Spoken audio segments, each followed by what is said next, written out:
Hey everyone, Kurt Nixon here. Believe it or not, this is actually my first time appearing on the Service Lounge. I usually leave the mic to Brandon and Christian, but I wanted to jump in for a minute.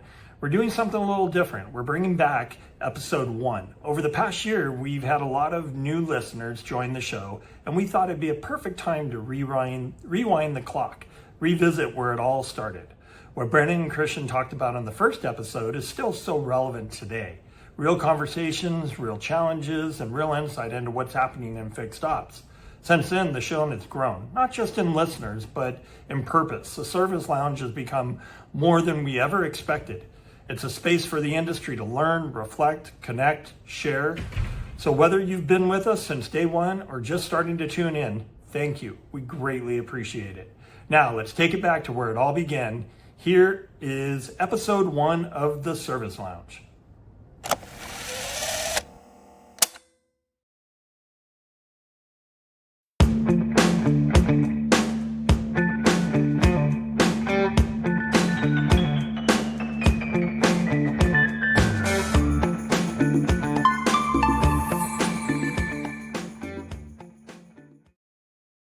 Welcome everyone to the Service Lounge podcast, brought to you by Update Promised. I am your host, Brandon Nixon. In today's episode, we're going to be talking all about the customer, reviewing top 10 customer complaint trends for the service departments at dealerships. We're also going to be talking about some current events and giving you guys some good tidbits to take back to your dealership and hopefully make some improvements. So appreciate you guys coming. Without further ado, let's get started.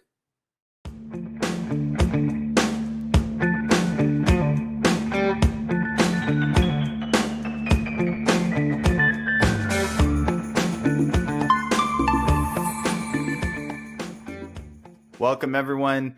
We are coming off of a hectic week, and I would like to welcome my co-host today, Christian Eagon. Christian, thank you for jumping on with us today. Christian, for those of you who do not know who Christian is, comes with a wealth of knowledge in the fixed ops side, has for several years been working directly out in the field with dealerships day in and day out, not only teaching automotive software, but also teaching a lot of fixed operations process. So Christian, again, thank you for jumping on and looking forward to jumping in and talking today.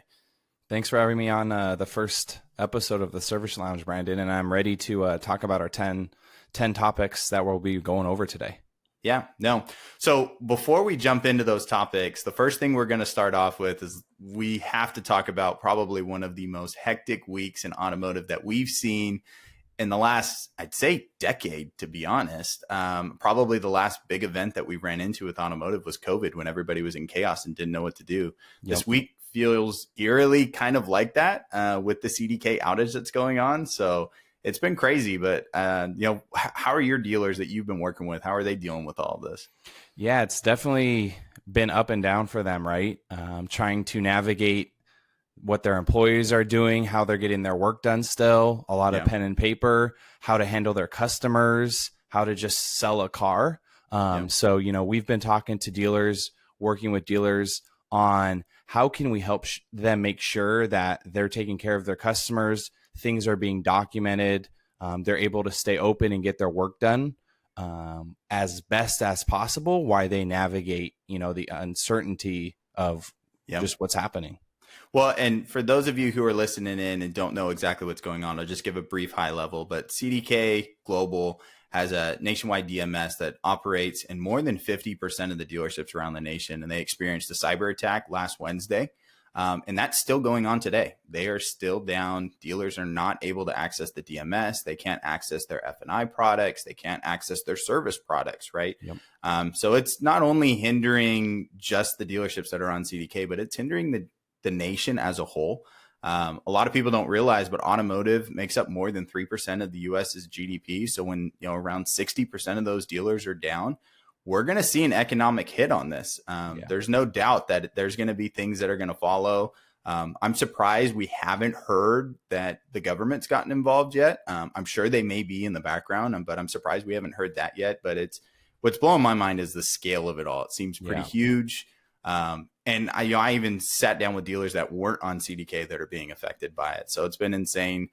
Like you said, Christian, I'm glad that we've been able to at least help dealers in some way where their service departments are not down. They're operating and moving through that process. So it's definitely a cool item that we've been able to help with along the way.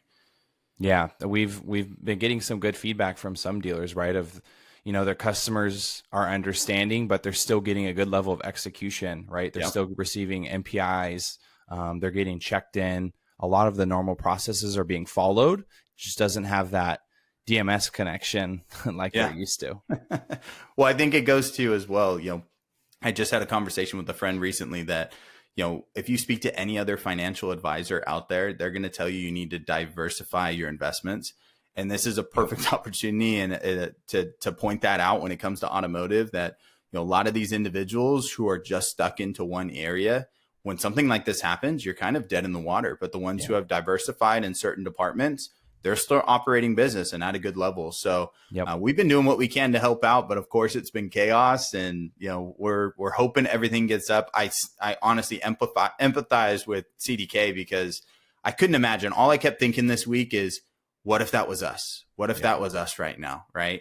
And just knowing what I would be going through, what you would be going through, what our dealers would be going through, it's an absolute nightmare. So my best thoughts are with all the dealerships and also with all of the CDK team who are getting this resolved, and hopefully it gets resolved as quickly as possible. And we see a minimal economic effect. That's my hope day in and day out. Yeah. So, well, let's talk about, Christian, let's talk about the state of the industry. Besides this event going on, we know this event's going to take a big hit on the industry and make an effect for sure. Let's talk about where we're at when it comes to the service department.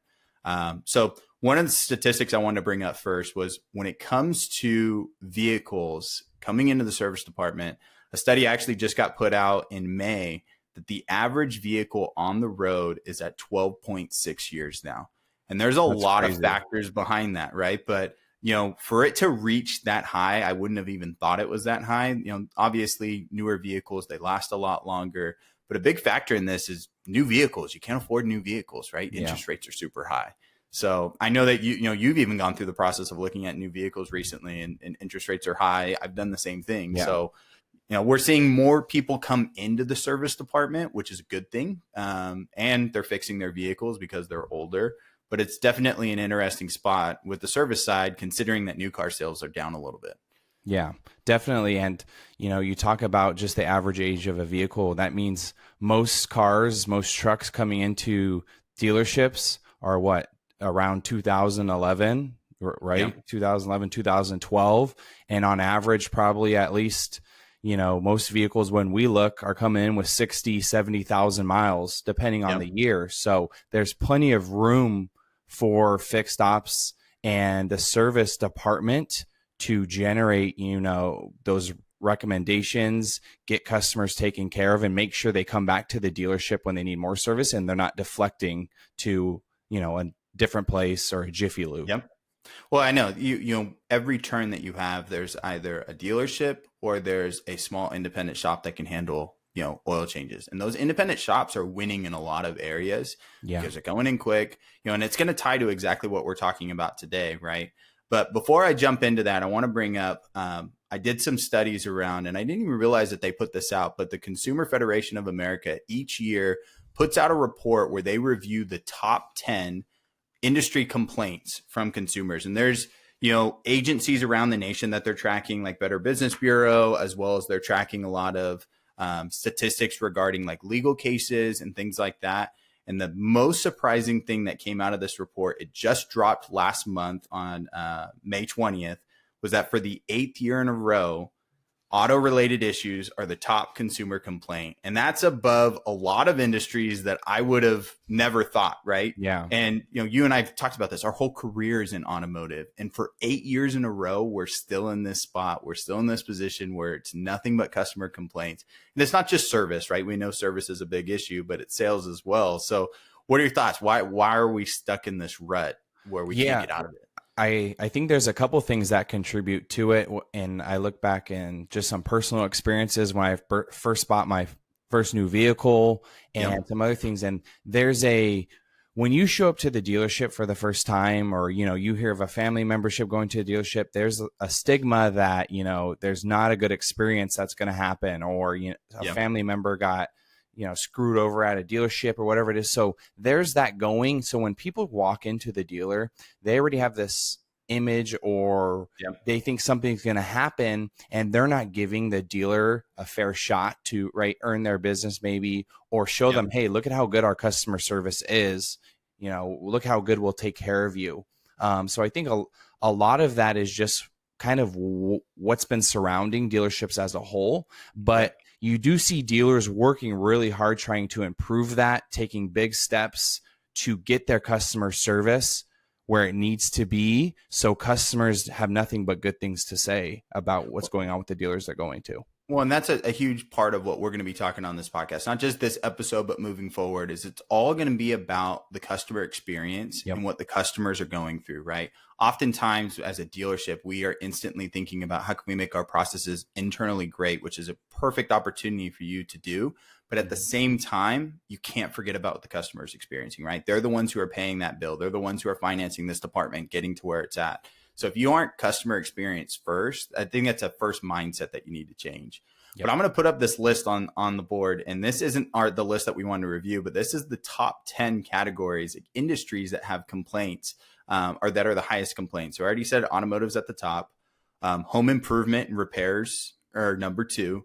Number 3 is retail purchase issues. So just going and buying something at a retail purchase store and having an issue there. Number 4 is consumer debt and credit. 5 is fraud and scams. 6 is landlord tenant. 7, professional services. 8 is healthcare and wellness. 9 is utilities, and 10 is towing. What got me the most was consumer debt and credit. Like automotive is 3 above that, right? We're number 1, and that's at number 4. And that's everyone's worst nightmare if you have something going on in that realm. So if that doesn't tell you that you need to, as a dealership, focus on customer first, I don't know what else can. Even like the 5th one down is fraud and scams.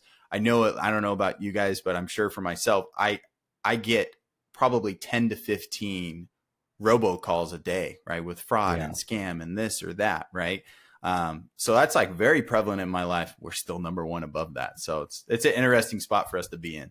All right, so let's hop in. Let's talk about what we did as a study to generate our main topic of this call is the top 10 consumer complaints within the service department. We already know, like I said, the Consumer Federation of America came out with this report that we're at the top, but what are those customers actually saying in the service department? So part of what we did as a study over the first of the year, so from January 1 to the end of May, I pulled 10,000 customer complaints. So out of real customers within the service department, only if they got their vehicle serviced, what are they saying and what are they complaining about in the service department?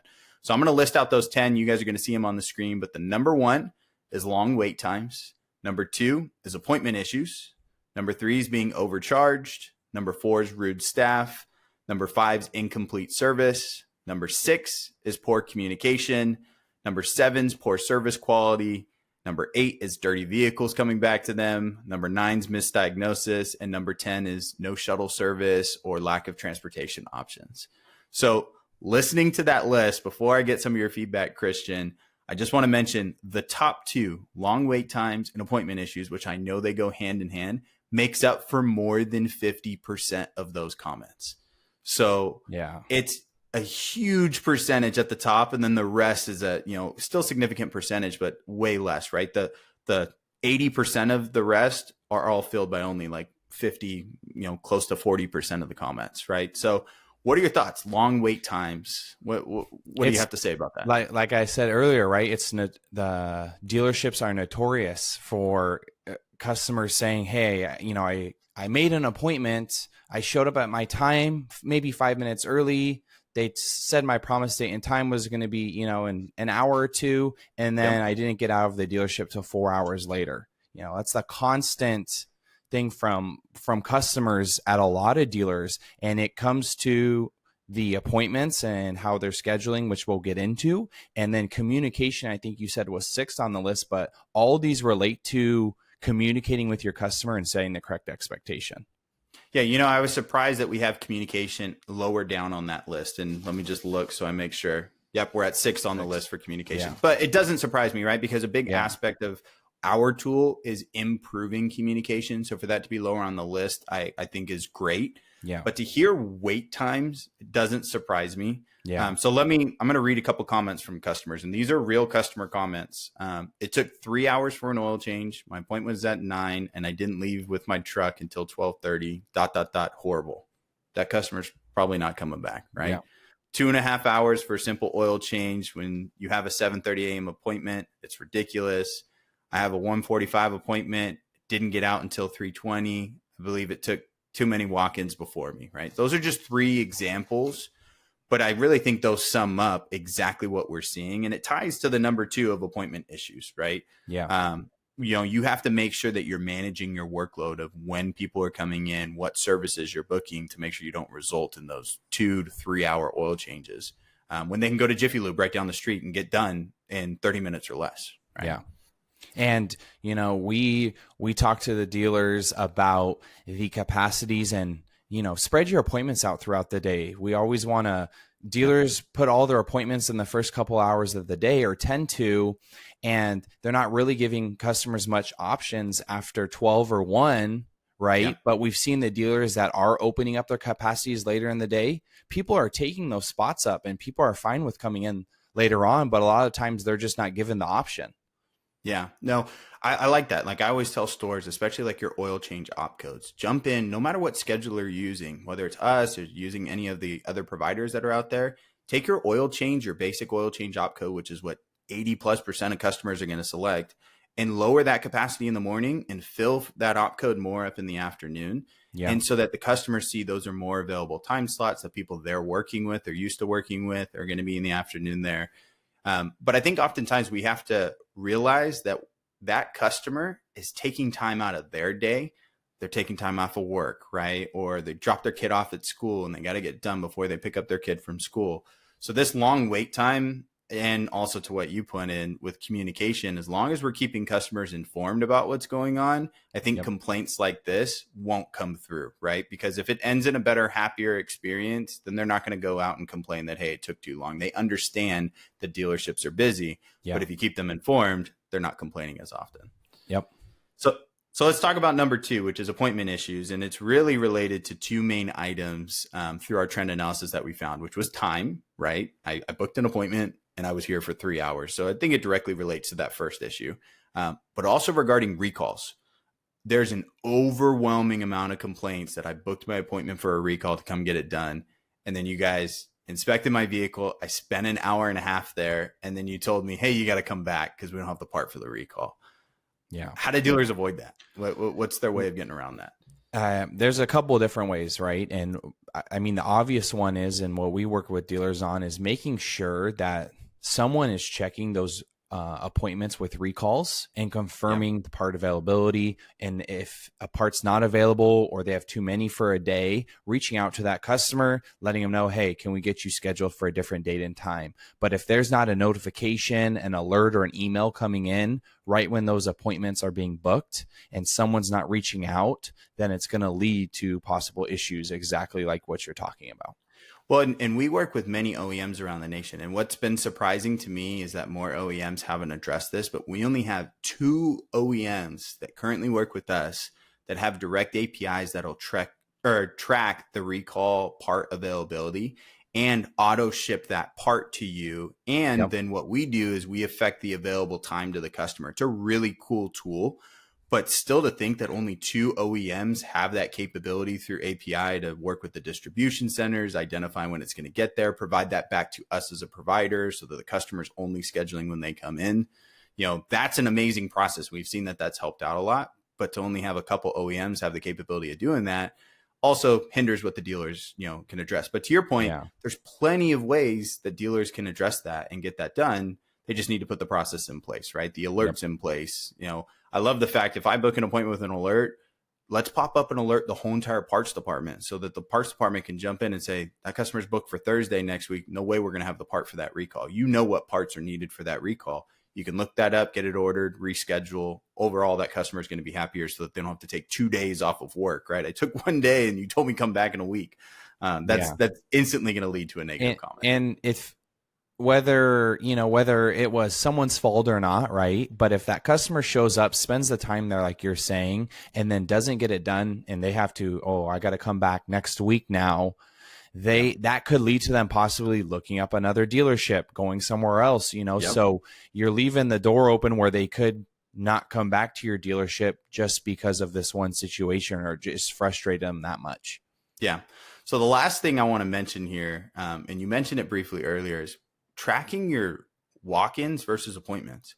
Very easily, you can do an analysis over the next couple months to see what percentage of your customers are walk-ins versus appointments, and reduce your schedule to accommodate for that, right? Yeah. You know that there's going to be 20% of the people who show up are walk-ins compared to the 80% that are appointments. So let me adjust my schedule, track what time of days those walk-ins are coming in so that you can adjust your schedule.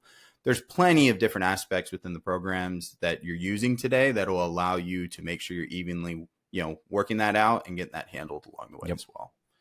So let's talk about that third comment, which is overcharged, which this one I'm not surprised with, right? So before I ask for your feedback on this, I'm going to give you some statistics here. So KBB just put out a report in April that the average spend now on getting your vehicle repaired is $548.32. And that's crazy.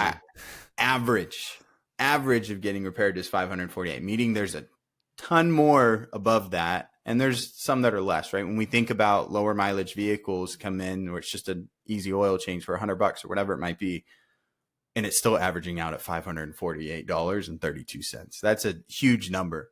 Second statistic I'm going to put out there for you is Bankrate just put out a report. Actually, they updated it this month. Only 44% of adults in the US can afford an emergency expense of $1,000 or more. And I would consider, if I bring my car in for service just to get an oil change and you recommend me over $1,000, that's an emergency expense, right? Yep. So you're talking about almost half of the individuals can't afford it. So with it being 548, half can't afford high dollar amount repairs. No wonder number 3 is overcharged. Yeah. And, you talked about it earlier with the average age of a vehicle on a road is getting older and older, higher and higher. So that average dollar is going to just keep getting higher and growing, right? Yep. And if you're not giving your customers different options or methods to pay, right? And we work with different vendors on that. But if you're not providing that customer service, then, that could push some customers away as well if they don't have flexible options to pay for services that they need to get done. Yeah. Well, and it's a good point, right? Financing, there's plenty of financing options out there. There's so many great programs like Sunbid or Dignify that have put in processes where you can get financing as a service customer very easily. But I'll give you an example here. And the one comment I want to highlight here, which I love, $140 to reprogram a key. What a waste of money. So if I'm a dealership, I'm going, yeah, but you're taking my time, right? Yeah. So, and time is the most expensive thing for a dealer, right? But are items like that, I'm sure that customer's not coming back. They just said, what a waste of money, right? They're not going back to that dealership to go get anything serviced. Is that $140 worth you losing a customer for a lifetime, right? For smaller items like that, is it worth it for you to know, I know my labor's high, but I'm just going to do that for, let's say, $50 or $60 or whatever it might be. Is that worth it to keep that customer? And arguably, I'd say, yeah, it totally is. So maybe looking at those low, you can charge out 0.2 hours or whatever it might be, but maybe for these items, I'm going to family, price it out and make it a little bit easier for my customers to come in. Yeah. And making sure, we know a lot of dealers that are staying competitive with pricing, just making comparisons, but you bring up a good point of just looking every once in a while and make sure that, hey, am I charging what I should be for this? Am I too low, too high? Yeah. What are the surrounding dealers charging? And making sure you're staying aligned with that, so you don't run into certain scenarios where someone just goes on your website or calls in and they're instantly turned away because you're twice as much for a service than the next dealer is down the street. So that ties into the next 2 comments, which are rude staff and incomplete service. And like you said, if you're tracking your pricing, right, or you're providing that transparency out to the customer, then I don't think those next 2 comments are going to follow, right? Also, we've got opportunities with videos and photos. Yep. I can't tell you how many times I've gone to different dealerships, and no matter if I just got my cabin air filter replaced, a month ago, they still recommend me replace my cabin air filter, right? Which it very well could be, right? Because I drive my car a lot. But if I'm provided as a customer a video or a photo of a new one and my old one in there, I'm going to build more trust. They're going to like that customer experience. They're not going to feel like they're being overcharged because you're being transparent and truthful with that. So I think, tying in videos and photos is a key factor into this as well. Yeah. And it's huge.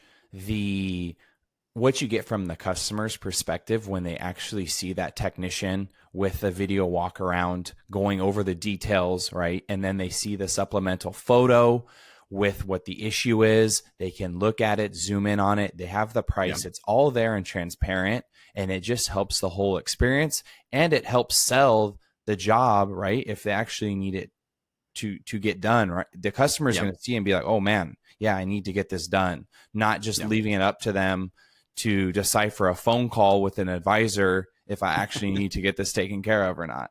Yeah. Well, and I've always said too, like the main complaint is wait time, right? But a customer will give you more time if you give them the proper reasons and the descriptions of what's needed, right? Yeah. A video is worth 1,000 words. I 100%, believe in that. And being able to take that information and possibly provide that to my spouse and say, look, I'm already here. I don't want to take another day off of work. They're telling me it's this. I've looked it up. I could probably do it a little bit cheaper at home. But again, I'm already here. They're going to do it right. They can get it done. My car's going to be done in a certain amount of time. A dealership that allows a customer to have that conversation is executing better communication, right? They're providing that transparency with the photos and videos. So actually, I'm going to throw out a couple of statistics on videos and photos. And I know I've talked about this a little bit before, and I won't go in too much detail, but we've argued that you have to be pretty specific on how you're presenting those videos and photos. So let me give you some weird statistics here. No media, all repair orders. We did a statistic. This is again over 1,000 dealers from the start or the first quarter of this year. Okay. So 1,000 dealers, we pulled their dollars per repair order. So how many of them had no media, had video only, and how many had videos and photos? No media is closing at $288.94. Okay. Video only is closing at $232.70.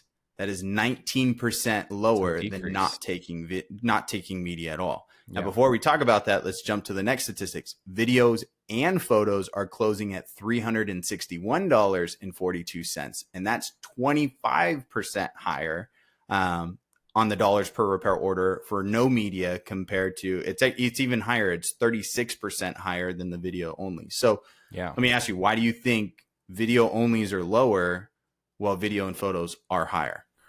You get two different, on the customer side, you're getting two different perspectives, right? So on the one, and we talk about this, are the techs just recording the video just to record the video so they don't have their manager yelling at them when they pull a report at the end of the day or at the end of the week? Or is it actually a solid video that it's explaining to the customer about their vehicle and what was really good, selling the green, and what was really bad, right? And I think that's where some of that issue could be, is it's just a check box. Hey, I did my video. Okay, I can move on. Whereas if you have the video, a solid video, and then you have the photos, like we said earlier, to go with it, you're selling the whole thing, the complete story, and you're just giving more information to your customer. Now, the devil's advocate side of that as well is, those video onlys could be low mileage vehicles where everything's good, right? 5K, 10K service. They come in, they do a quick video only. It doesn't require extra photos. When it requires extra photos, that's when there's actual recommendations. We're closing at higher dollar amounts, right? So I totally understand that side of it. But we've also seen doing our studies, technicians, like you said, pencil whipping a video is virtually what they're doing, right? And it's all because a manager is just holding them accountable to, did you take a video or not? They're not going through and viewing those videos, maybe putting together some competitions to see who's got the best video, this week or this month for a $50 or $100 gift card. Little activities like that can get your team to realize that you're actually looking and watching those videos, so that they start to be more particular in how they're making them and getting, better content out to that customer and building more trust with them. Right. Yeah. And some techs, right off the bat, they're going to be great with videos. They don't mind it. They like it. They see the value and the benefit it brings to them and the customer. You're going to get solid videos. Other technicians might take a little bit of time to get the videos where, we would want them to be, or where they're comfortable with it. So everyone, is going to move at a little different speed. But if you're offering the coaching and feedback, making sure the advisors are looking at them and providing feedback, it's going to help everyone involved. And to touch on something else you brought up, the techs should be doing a video, whether it's a 100,000-mile vehicle or a 5,000-mile vehicle, right? Because then the customer's getting the same experience every time they come in and not getting it different depending on which technician or what state my vehicle's in or how old my vehicle is. So one thing I think that people can learn from this too, we have some stores that have made videos for their customers when they book an appointment. And I think this is an interesting concept that we didn't come up with. Dealers just started doing it on their own, that they, customer books an appointment, they get an appointment confirmation, text or email, and there's a link to a video in there. And they'll make videos saying, hey, when you arrive at the dealership, here's what to expect, right? When you pull up, your advisor's going to meet you with an iPad. They're going to check you in on that iPad. We're going to have you wait in the waiting room, or we have shuttle service. Our technicians are going to take a video of your vehicle and send it to you. And by prepping the customer ahead of time, it results in them, number one, wanting to come to that dealership because, oh, that's really cool. Last time I got my vehicle serviced, I didn't have that.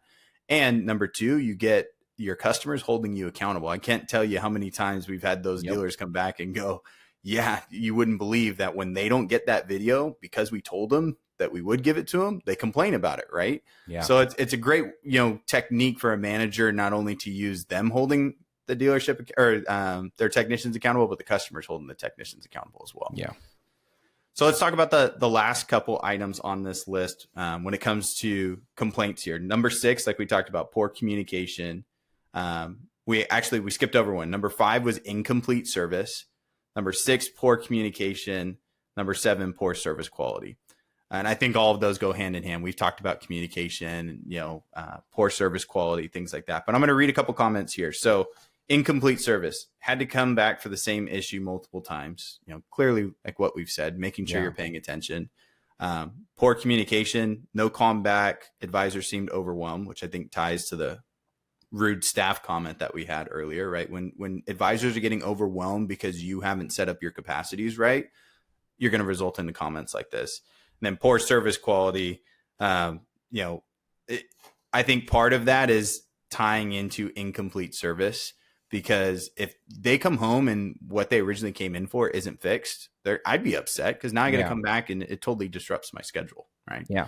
And, those are all, there's some things you're not going to be able to control all the time, right? But the communication, we've been talking about it, but the communicating to the customer and keeping them updated and informed can alleviate some of the frustration. They might not be completely happy, like you said earlier, but they might not be so frustrated where they're going to go leave a bad review, go tell their friend about it, or go online, or just not come back to your dealership. If we can have the advisors and everyone at the dealerships communicating effectively and efficiently, it helps the whole situation. Well, so one tidbit I always give dealers too is if you're using a program such as like a texting program or an emailing program, if that customer texts you a question about something and your advisor picks up the phone and calls, you instantly failed, right? Because that customer just told you exactly how they wanted to be communicated with, and you just blatantly ignored it, right? So I always tell stores that right off the bat. Like, the first thing that you can teach your team is communicate with the customer the way they want to be communicated with. They can be in a meeting, they can be on a video like us right now, right? And very easily I can look at a text from my, advisor and respond and get that handled. And when you call them, if they text you a question, it's probably because they're not available and they don't want to take a phone call. So listen to your customers so that you can address their needs, right? All right, so let's talk about the last 3. Last 3 are dirty vehicle, misdiagnosis, and no shuttle service or lack of transportation options. The dirty vehicle blows my mind. But I do have to share, I'm sure there's a lot of people who live in California. When we went through our drought, like we're out of our drought right now because we've had so much rain, but there was so many dealerships that did not do car washes, like because of the drought, because of government regulations, we can't do car washes. So we saw a huge uptick for that a couple of years ago, right? We're not in that same position now, right? And there's a lot of comments in here from luxury dealerships. If I'm a luxury customer and you did not, give me my car back in a better condition than what I gave it to you in, clearly that's leading to one of the top, upset comments from customers. Yeah, and I think sometimes it's not even probably referring to just washing the outside, right? Other times it could be, someone got dirt in their vehicle, didn't put the floor mat down, or had oil on them and got it on the seat. I'll read the comment right here. Mechanical service or technician left greasy marks on my driver door and inside. Another comment right back to back. Technician left dirty smudges on car seats and armrests, as well as dirty shoe prints on doorsteps. Like you said, it could be as simple as that you have to pay attention. I would always recommend, you got to have a QA department, right? You got to, make sure that you're quality assuring all of it. Is it in a good spot? Where are we at? And is it ready to actually deliver to a customer? Yeah. You've told me before about that one dealership you went to where the service manager's office or service director's office was right where the cars get pulled up before the customer gets it and they leave. Yeah. No, that's a good example, right? The taillight situation. Yeah. Service manager's office is right where one of our dealerships, right where the customer is going to drive off. And I asked him too, I'm like, why are you over here and not with the rest of the advisors? And he came back, he's like, taillights. The amount of complaints I got when customers went home and their taillight was out. He's like, I told myself I would never have a customer leave this dealership and have a taillight out. So I see every customer's taillights before they leave out. And he goes, and that's just a small bit of what I'm inspecting, but that's the main reason I'm sitting here. I'm like, it's a great point. That's one of the biggest complaints, is that you didn't fix what I got, or there's another issue, right? Yeah. So the last comment I want to talk about is that no shuttle service or lack of transportation options, right? Like, had no transportation. This is a real comment. Had no transportation to and from work because of inaccurate time estimate. The reason I wanted to highlight that comment is it's less about not having the transportation and it's more about the time, right? Mm-hmm. I can have my wife come pick me up if I know what time she is going to have to bring me back, right? And if you're more accurate on that, or you keep me updated. And that's what's a lot, because the no shuttle service is number 10. So it's a small portion of these comments, like a really small percentage, but majority of them lead right back up to that time element and lack of communication. Right? Yeah. And, customers are expecting, for shorter services, right? They don't mind sitting in the lounge. If the lounge is really busy though, and you have that 8 a.m. rush and there's nowhere to sit, well, now it's not comfortable for them, and they're trying to figure out where they're supposed to go, what they're supposed to do, right? So they're all starting to tie together with that one. Like you said, the timing, the expectations. Are you scheduling right? That's all leading up to, well, I want to leave the dealership, but I can't because they don't offer maybe Uber, Lyft, or a shuttle service. And like you said, if you're expecting, your wife or whoever to come pick you up, and you're now messing their schedule up if that's not accurate, right? Because now they're going to get pissed too, because, you told your wife to come pick you up at this time and you have to tell her, oh, I'm not ready, or that got pushed back an hour or two. Yep. Yeah. It's going beyond what you're just experiencing at the dealership. Again, going back to our main point of this whole entire podcast is the customer experience. Let's not just think about what internally we can address. Let's make sure that we're stepping back and listening to what the customers are actually experiencing. So I'm excited we did this study. And for those of you who joined today, we're going to be sharing out a lot of these items as resources for you guys to refer back to, possibly utilize for your dealership. And Christian, I just want to give you a huge shout out. Thanks for joining on. You brought a lot of great information. And for those of you who are here listening, we want to hear from you. We were going to be putting out podcasts more frequently with real topics, talk about some industry trends based off what's going on right now. This whole CDK outage, it was a huge topic in a very hectic week. So I give the best to all the dealers who are going through that. But we want to hear about more, like, what things do you want to hear now? What do you want to hear later? If there's anybody or guest speakers that you think we should have on here, we've already got a lot of good guest speakers lined up. So if you haven't already, I would love to ask you guys to please subscribe to our LinkedIn page, our social media sites, and we have our YouTube channel and all the rest that we'll put up for you guys so that you guys can take a look at it. But Christian, thanks for jumping on here today. And I'm really looking forward to the rest of our podcast. I think we've got some really good quality content and real customer feedback that we can give to dealers. Yeah, no, I appreciate it, Brandon. Thanks for having me on. I can't wait to see what else, what other topics we cover and what other conversations we get into. And it was great first episode. Yeah, great first overview for our first one. So again, thank you guys for joining the Service Lounge. Hope everybody has a great rest of their day, and we look forward to hearing some feedback from you guys. Have a great day, guys. Thanks, everyone.